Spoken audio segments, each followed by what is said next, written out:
Jazakallah khair, to Baba Adnan Khan.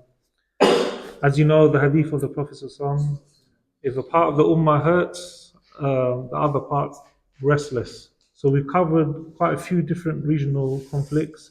This is your opportunity to now ask some question um, to equip yourself to help the ummah, inshallah.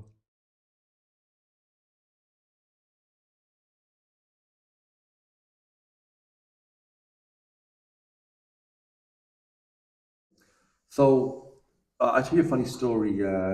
When I was at college in the mid-90s, when the internet first came about, we did this really in-depth piece coursework.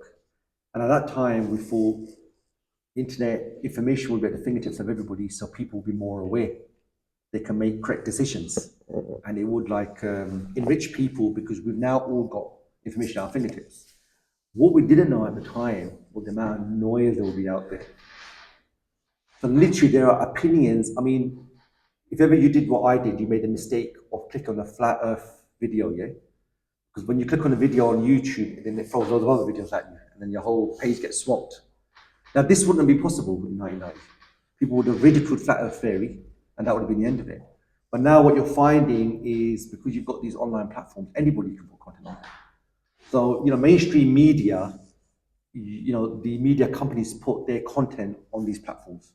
With the internet or these social media platforms, there's people making things and all sorts of funny things can get a lot of airtime that on a normal time wouldn't have. So I think it's important that, look, for the Ummah, look, we're going to have a framework. Yeah, and our framework really, somewhere's going to be rooted in our history, which is that, the Europeans, the colonists came to our lands, they dismembered them, they created these fake countries, they put the people that collaborated with them, they've been put into power. So the Hashemite royal family in Jordan, how did they get to power? They're not even from that area. They're actually from further south in Saudi. The Britain put them into power because they collaborated with them. Yeah, all those Gulf states. All these Gulf states, these families, yeah, they used to all just fight each other. They're just tribal people. And because Britain, they worked with Britain, Britain put them into power.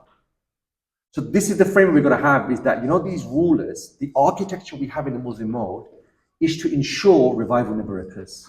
Is to ensure when the Ummah rise up, that these rulers will deal with them. And some of these rulers, they don't even hide that they hate Islam and their people and they prefer the West. So Mohammed bin Salman of Saudi even said, I don't really care about Palestine, unfortunately my people do. MBZ, the leader of UAE, he doesn't even hide his hatred for the Muslim groups and stuff like that.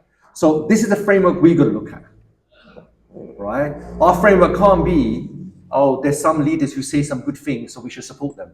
Because we have a long history, yeah, of rulers who say very good things about Islam, and they turn out to be agents for America, and they turn out to be sellouts. Like, we have a 100-year history where this has actually happened. So we're going to use this framework. The other thing is we're going to verify some of the stuff that's going on, right? So one good thing that's come out the last 2 years, if you're pro-Israeli, if you're Zionist, they are struggling online to justify anything. And now what you've got is neutral people just refuse to accept what pro-Israelis are saying. Just refuse, and they're struggling. And I don't think the Zionists ever prepared for the day, because they're used to, oh yeah, there's a Hamas tunnel underneath that hospital, we bombed it. And journalists would never come back on it. Right? Now journalists are coming back on it and they're struggling. Right? So this is, and what's going on is, non-Muslims are looking at what's going on. They see the massacre of children and women, and they're just like, this is just unbelievable, this shouldn't be allowed to happen. And so non-Muslims, these are neutral people who don't, they're not Muslims, and they're not Zionists as well. So, we've got to verify some of the stuff that's going on. Also, one of the frameworks we've got to use here is who are really our allies, who are the rulers or the people that have our interests at stake, and who are our enemies. But the assumption you usually get is America's the enemy, the West is the enemy, and Erdogan and Iran and these guys, they're on our side, right? That's not the reality. That, what you'd find is throughout Islamic history, a lot of the times when we've lost wars, it wasn't because the enemy defeated us, it was because someone sold out from our side. And that's why it's important that our enemies, they're all foreign, but we also have people inside who are working for them. And we have to name and shame these people. And the way you do that is, what is it the Ummah needs? What's in our interest? What are our leaders doing?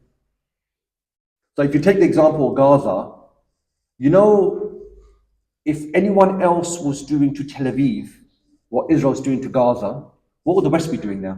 They would have built a coalition of the willing and there would have been a military intervention. Why are the Muslim armies not doing that? The Muslim armies aren't doing it is because our rulers, that's the last thing they want to do. Their interests and what they want is completely separate to where the Ummah is. So literally our rulers are over here in terms of sentiment and the Ummah is completely the opposite. So it's important that our framework is very different, yeah? The other thing online is, I think a lot of it's verified, because obviously there's a lot of noise out there. There is, but I think the last year and a half, a bit, has actually shown a lot of people as well, because the Zionists are struggling. I mean, look, even Pace Morgan's changed his tune now.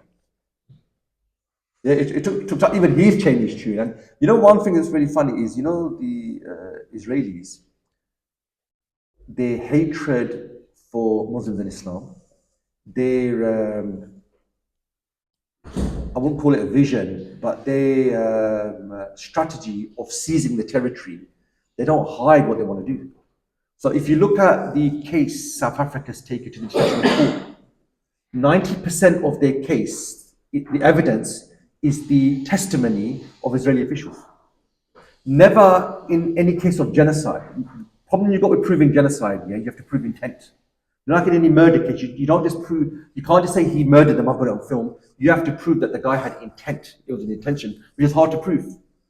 The Israeli officials, one after the other, have been very open what they want to do. Yeah, they're talking about dropping a nuke, they're talking about starving them. Yeah, they're being very, very open about it. So I think the last year and a half has been good. I think the important thing now is, how can we as the Ummah ensure this doesn't happen again? What we can't do is what we've always done. Let's get the right leader in. Let's go to the United Nations. Let's go to the West. What we actually need is the Ummah needs to come together and we need something that actually serves our agenda. Inshallah.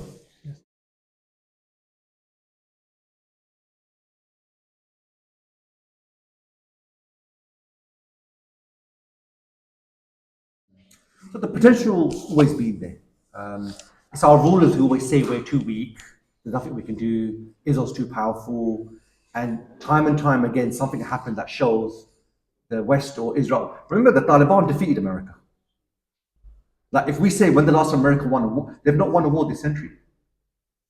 This century, they've only lost wars. Iraq isn't a victory for America, and Afghanistan, well, they removed the Taliban, and guess what? They're back in power again. So they've actually not won a war this century. And it's important for the Ummah to see this because, you know, the West are really good at marketing. We're really too powerful. We're really too strong. It's inevitable. You're better off just come to some sort of negotiation with us rather than actually fighting us. But time and time again, the weakness has been shown, right? And in fact, you're finding that the West are even turning on each other now. You know, Trump's made it clear what he thinks about Europe. He thinks they're freeloaders. You know, we've had enough of giving you a leg up. So the capability's always been there, but obviously, you know, with capability, unless people see it, you won't know it's actually there. Unless you're doing deep research and you follow these things, for most people, they won't see it. So that's why and remember, Iran is Shia, but the Ummah still supported what Iran did. When Ayatollah Khamenei issued a fatwa against Salman Rushdie, people didn't care he was Shia. But he did something which was in line with their sentiments. You know, Saddam Hussein, even people hated him. When they sent Scud missiles to Israel, everyone supported him for that. When Hezbollah fought Israel in the past, the Ummah supported them. So the capability has always been there. Unfortunately, our rulers, they do not use the capabilities for the right reasons.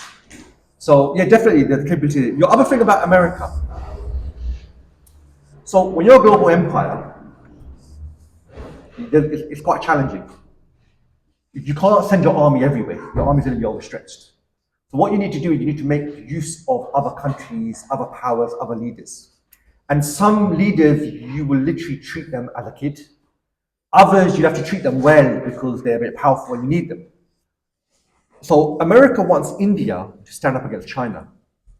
And America's been showering India with technology, with investment. When the Indian leader goes to America, they book out American football stadiums to try and show him that we've got a really good relationship. Despite that, India's still dragging its feet. India's thinking we've got a really good relationship with China. We have this trade relationship. You really want to mess it up. And America doesn't treat India the way it treats Pakistan. Pakistan, by America, America treats it as an abused wife. Despite everything you've done for us, we are going to abuse you and slap you. That's how you treat them, right? So even with Iran, although America and Iran they're not necessarily on the same page. What America has to do, and this is what all empires do. So this war that we've had, America's objectives were not completely in line with Israel's, and they're not completely in line with Iran's. And this is what happens with global empires. Because remember, if this ballooned into a bigger issue, you're technically in war in Europe against Russia. Technically, you've got a battle going on with China. You don't want this to blow up. So that's why they informed the Iranians, look, we're bombing your sites. Don't need to worry. Not going to escalate. It'll be over really quickly. What that really was is you need to move your equipment out, and we just need to show we bombed your sites. However, if Iran launched a big attack on Israel, they will support Israel for that because they've said Israel is our security. We will defend Israel. But there's a problem with Israel at the moment. Since the 1990s, you've had a right-wing government, and this right-wing government, they put Israel first, not America first. And this has been a problem. But because America's invested in Israel for 7 decades, they can't treat it like any other country. If you undermine Israel, show it to be weak, the Muslims will say to their rulers, they're so weak, why are you not doing anything about it? So what America does, it treats Israel like, if you have a you've got children, a sport child, you don't throw it out or kill it or drown it, do you? You give it a few slaps, you're angry, and then what you try and do is win their heart and mind. So in one way, what America's done here is, look, let's bomb Iran. Let's bomb the nuclear sites. This is what Israel always wanted. Israel cannot now say, we want to bomb Iran again. You bomb them now. The nuclear program's gone, in theory. On the other hand, you're giving Iran notice, the bombs are coming, maybe it's time for you to move your nuclear program around. So America's taking credit, we bombed the nuclear program. But Trump has admitted, we let them know, and Trump thanked the Iranians for letting them know you're going to attack the Qatari base. That is the ridiculousness of what's going on here. And this is quite common. Major powers throughout history, it's normal for them to play both sides because they have other goals. So America, it sees Israel in the region, it has a role. But the Israelis sometimes disobey America. So America needs to have a way to deal with them. And it doesn't want to undermine them publicly because that will completely undermine what they're doing. This is where other countries come into play. This is where Egypt, Saudi, Iran can come into play. That doesn't necessarily mean they're all in bed together, but it means what America does is, and this is all empires have done this in history. If you look at the British history in Britain's at war with one faction, now they're working together to fight another faction. Then they're at war with that faction, and now they're working together to fight another faction. But remember, with the West, they don't have any principles really. The ends justifies the means. So the Taliban were freedom fighters in the 80s. Then they're terrorists, and now they're the government, and we can work with them. In my lifetime, the Taliban have gone from one side to the other. So, the famous, was the British Foreign Minister, he said that we have permanent interests.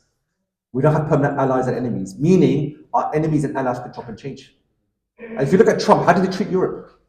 They used to always say the transatlantic relationship is the most important relationship. If you see the Signal Gate discussion his cabinet had, they were very open on what they think about Europe. So enemies and allies can constantly change. And if you look at it up until now, Europe and America, we believe in the same values. We're one civilization. Trump's made it clear, forget that. In fact, Trump now saying we're more closer to Russia and we'd want to have a better relationship with them than with Europe. And why is he doing that? Because he wants to dilute the relationship between China and Russia. That's the strategy. So these guys have got no principles. That's why it's hilarious. If you're my enemy and I'm attacking you, why would I tell you? Surely it's the element of surprise I want to cause damage. What that means is America doesn't really want Iran. If you think about it, if Iran has nuclear weapons, that counters Israel's nuclear weapons. And when both countries have got nuclear weapons, there's a limit to how far your war's going to go. So India and Pakistan, now there's a limit to how far their wars can go. They've both got nukes. China and Russia had a war in the past. Once they got nuclear weapons, how far can you go now? France and Britain have had centuries of warfare. If ever they went to war, there's a limit to how far they can go. They both got nuclear weapons. So Iran having a nuclear weapon completely cancels out what Israel's doing. Having said that, infrastructurally, Iran damaged more than Israel on that little skirmish, or was it even? So I think there's still more information coming out. I think, but missiles falling on Israel is unprecedented, right? I mean, I saw on TikTok you got Israelis making videos and they're running for their lives, right? I remember Israel's a small country. Where are you going to run to? Iran, I mean, is in the mountains. It's a desert, yeah. So this is the thing: in any war, Iran still survives even if it loses. Egypt still survives if it loses. If Israel loses a war, Israel can't afford to lose one more. It literally can't afford because they're such a small country. Remember, from the West Bank to the Mediterranean, a fighter jet can do that in a couple of minutes. That's how small the country is. So for them, like every war is existential. That's why they need the West to support it, right? And that's why they know. But what they're very arrogant. They're very arrogant, and that's why they do it. So yeah, so this, even Iran realized it. So that's why they're not as enemies as they make it out to be, and there's a lot more cooperation than they make it out to be. But yeah, Israel and Iran, they are enemies. They hate each other. There's no. So even now they've got a ceasefire. Both of them are trying to say we impose the ceasefire on the other. They refuse to say, "Oh, you impose it on us."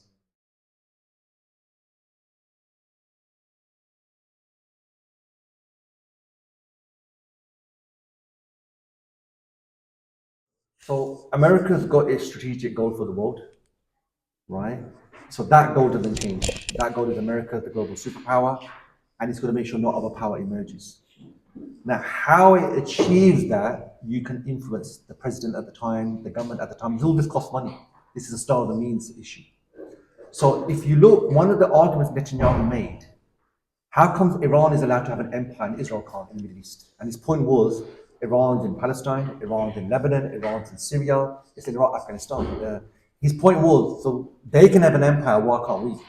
Right? But the reason why, so that was one way how that served America's agenda in the Middle East. Now that agenda is changing. Now America wants to build an economic corridor, it wants to link India, the Middle East with Europe. You can't have proxy groups running around lobbing missiles at Israel. So now that's why the proxy groups have all been completely decimated. So what you find is you can influence America when it comes to styles and means, when it comes to policy making. What you won't be able to do with America is why don't you share the world with China? There's enough space in the world for two powers. Why don't you share it? And the response you would get from the deep state in America, we are the global superpower, we're not sharing any of the world with anybody. So even if the Israelis said it's good, we'll get cheap technology from China, that's a strategic position. Now, how you maintain that, should Israel be part of that? Should Europeans be part of that? That is up for negotiation, right? So what Israel's done, and I'll give you an example with Pakistan. Pakistan has opened the country to America. Which country do you know the general goes abroad and he goes to meet the president? You're an official, you go to a country, you don't meet the leader, you go meet the army officials. You have that in no country. In Pakistan, when American officials come, they don't just go meet army generals, they go meet civil society, they go meet people at a council level. America's influence goes very deep in America, but they open the country to them. The Pakistani elite feel the more America comes and engages with us, that's a good thing. That's exactly what America's done with Israel. They've opened the country to Israel. So what Israel's done is they've lobbied and they fund politicians to make sure favorable policies are developed that favor Israel. So now you're hearing now, for example, the ban of TikTok here had absolutely nothing to do with China. It was all to do with Israel. And the two guys that wrote the bill, who were funded by Israel, they've even admitted. They said, when we proposed this bill, nobody was interested. Then October 7th happened. And remember what Israel said. Too many people finding out what's going on the ground from TikTok. I remember, TikTok's the only social media platform not run by an American company. All the other ones are. So the Israelis have influence. So if you saw the mayoral debate going on in New York, they asked the question, what's the first country you're going to go to? And all of them are saying Israel. Even though, what's the mayoral race got to do with, he was right, he goes, I'm going to stay in New York. So what Israel's done is done this, and to give you one example of this, Iran and America had a nuclear deal in 2015, and that deal included America's going to remove sanctions, and Americans can now invest in Iran, and Iran can invest in America. Israel and Zionists still funded politicians to make sure this didn't happen in America. That's the level it goes to. So they have influence, but the Arabs have influence as well. Corporations have influence the government policy as well. So Israel is not the only one that has influence over policy, but that doesn't change America's strategic direction. And there are many occasions, yeah. So when America made that nuclear deal in 2015, Israel didn't want that, but they slapped them down because it was America's interest at the time.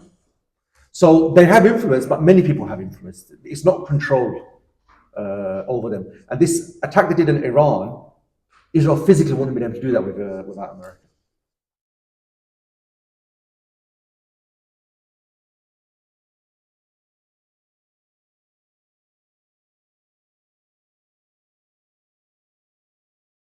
So every era, when a new technology emerges, everyone says the old way of fighting is ending and we're going in a completely new direction. And what you see, some basic things remain, yeah? How you kill people, how you throw weapons at distance, you've got missiles, you've got jets, all of these sort of things. Obviously, what you've got is drones have really come a long way now. But remember, with Israel, at the end of the day, you've got conventional war. So if you look at the Ukraine war, that's a conventional war. Tanks, artillery, these sort of things. The war with Iran and Israel, there's 1,000 kilometers between them. They're not going to march their armies and meet in the middle and have a fight. So now this is where technology comes in. How do you get weapons to go at distance? Israel used fighter jets primarily, and Iran used drones and missiles, right? Conventional war still there. The thing is, no one's going to invade Iran. Iran's just a huge country. Israel potentially could get invaded, so that's why Israel's really invested a lot in technology. So, if you're going to build an army, so Iran, for example, its main military strength was its proxy groups. It wasn't its conventional army. So one of the reasons why Israel was able to take out their missile defense, was able to bomb quite heavily across Iran, Iran hasn't spent a lot of money in its conventional military, it's spent more money in its proxy groups. So that's something it's going to have to look at now. But remember, every era new technology comes in, it gets integrated. Some technologies become outdated, right? And then new technologies come in and change it. But what you find is, ground warfare, fighter jets, navies, you may get new technologies, but these aren't going anywhere. They're still going to remain with us. Even drones, for example, there's a lot of limitations with drones as well. They're quite fancy when you look at them. There's actually a lot of limitations with them as well. And they're great. They look great when they succeed. But remember, for example, Iran's drones that they flew Israel, many of them didn't get there. But remember, you only need one drone to get through and land. Mission accomplished, isn't it? Because you're trying to create fear, isn't it? If you were trying to eradicate Israel, then having drones on its own isn't going to do it, is it? You have to send in ground forces, you have to send in tanks, you'd have to do a blockade. You're still going to need your conventional military. But that's not the aim of Iran. In fact, the Muslim rulers have never had the aim to eradicate Israel. The aim has been, from time to time, we might attack Israel to show the Ummah we're with you. There's never been the aim to completely eradicate Israel. So yes, these new technologies are coming. There's probably new technologies coming as well down the line. But warfare will still remain. And remember, every weapon of war needs a strategy, and there's no strategy without politics. So these weapons will come. How you use them, what you do, now it's going to come down to politics, what your political goals are.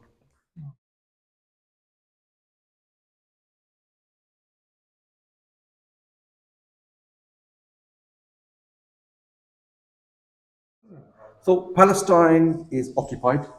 Palestine needs to be liberated. And whether it's Iran or anyone else, liberation needs to happen. So obviously, everyone supports, they've occupied the land. And obviously for 70 odd years, we want to liberate that land. So whatever anyone does, anybody will, in fact, non-Muslims are supporting what Iran did as well. But even if it wasn't Iran, if it was anybody else, the thing is, obviously, look, lobbing a few missiles isn't going to solve it. What we need is, for example, Turkey needs to block the oil pipelines that supply them oil. Jordan needs to cut off the water. These are the things that will hurt Israel. Anyone can lob a few missiles over, that is not. So everyone's going to support any attempt to liberate Palestine. Yeah, but what we're going to realize here is to liberate it, you actually need another set of actions, and that's not what our rulers are doing. So I don't. Even if it wasn't Iran, if this was Jordan who did it, everybody would have supported it. If it was Egypt who would have done it, everyone would have supported it. Everyone's supporting it, even though Iran did it. But that's fine. But what we need to be looking at is, okay, what do we actually need? What Iran done has shown is shown the vulnerability of Israel. It's shown actually they lobbed a few missiles over and they got through. So what would happen in a real scenario where it happens?